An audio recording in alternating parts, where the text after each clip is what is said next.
Alright everyone, just a little bit of surmising here, but it must be embarrassing to be a leftist, especially at this point because leftism has been shooed into the trash bin of history. Like, it must be embarrassing as a US leftist. You probably supported Bernie, more or less, maybe you were a war knight or something, to watch someone get crushed so completely by someone with Alzheimer's, and to believe that your particular worldview has merit, or has legs to run with and is actually like a mainline, mainly accepted position, and have so much cognitive dissonance that you don't realize that even among liberal individuals, your worldview is like more people would oppose that if given a choice than they would right populism, if they actually were presented with what they actually suggest. It must be embarrassing. I mean, leftists, they keep infighting. But then they spin this bizarre sort of alternate reality inversion of actual reality story about how the right has imploded or something. And again, I say this as someone who's not conservative. I don't really stand with conservatives on a host of issues. Taxes, guns, I am more conservative than the conservatives when it comes to the NFA and things like that. I think Ron Paul would be a leftist compared to me on guns, perhaps. But in general, if you take an unbiased look sort of at the way in which the left operates, imagine that the more powerful, at least in the sense of elected politics, the more powerful individuals that sort of coincide with your views, like an AOC or a Bernie or something. They're in office, they're in power, they're representatives, senators, governors, whatever, but they're completely powerless within the political system that they're part of. So you've got, for example, on let's say economic issues. We'll focus on them predominantly because the left is sort of schismed as well on certain social and peripheral issues. There are leftists now that are anti-gun control. By the way, bravo to them. You have some sense. There are leftists that don't do the id poll thing. I question whether that's possible. I've spoken about this before because of the centralized nature of leftism itself as an ideological plethora. That being said, they can try. They can attempt it. We'll focus on, therefore, money issues. Like a leftist issue would be we want universal health care. So we want the middle class to pay for health care for everyone else because, of course, under the current tax code, it's not going to be coming from the rich.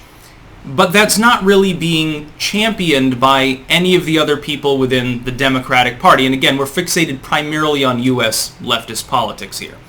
The leftists have proposed that, or universal pre-K, various welfare and so-called economic reform. Tax the rich more, take money from the rich. The problem is that they seem oblivious to the fact that the political system, the DNC especially at this point, it used to be mainly the Republicans, now it's mainly the Democrats, are controlled by the billionaires you'd be taxing more. And they actually believe that people in Congress are going to be receptive to the concept of actually taxing the people that are paying them money not to do so.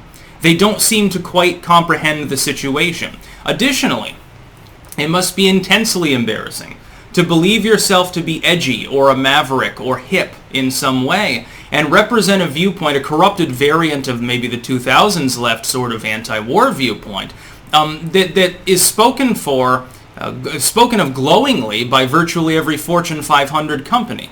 All of the social and indeed economic issues that are taken up by these groups are now sponsored by corporations. Now, here's the grift. It goes in with the Juneteenth bullshit that I talked about in the first video today. The grift is, of course, the corporation doesn't care about gay rights. The corporation doesn't care about universal pre-K. The corporation doesn't care about reparations. So long as they're not taxed any more than they currently are, they'll say any progressive thing on any given day just to make more money. But imagine being a leftist and actually being hoodwinked by them. Imagine actually believing the corporation. You've spent, a decade saying corporations, if they're people, they're bad people. And now all of a sudden the corporations, through a wall of propaganda-style tactics, like what we saw in the last Honkler election, have convinced people, otherwise sane individuals, liberals, as well as the most cringy of the cringe fringe, that they're on their side. They actually believe that they're on the same team as billionaires, or they conceive of themselves as being so. Now, the way the billionaire sees it is, look at these morons. It's so easy to use these people like pawns because they're so single-mindedly focused on these issues. on the welfare, on pride, on racial justice, or whatever other bugbear they've created this year, all we have to do is pretend to be receptive while nudging and winking and giving Congress some money and saying, we don't actually want you to do anything about this, we just want to use this as a way to make money. And so you see leftists, I call them Starbucks Marxists especially, you see like a upper middle class leftist sitting in Starbucks, with their pride flag sticking out of their $5 latte, and they think that this is activism. They think that this makes them edgy, or hip, cool, outsiders, whatever you want to call it. They think that they're the vanguard of culture. Most of these people are pushing 40 at this point. A lot of the vanguard of the left, they're my age and shit. Meanwhile, if I look at the populist side, it's like, holy shit, some of these people are half my age and they're already, as far along as I am. It's actually, I think, a good thing to see.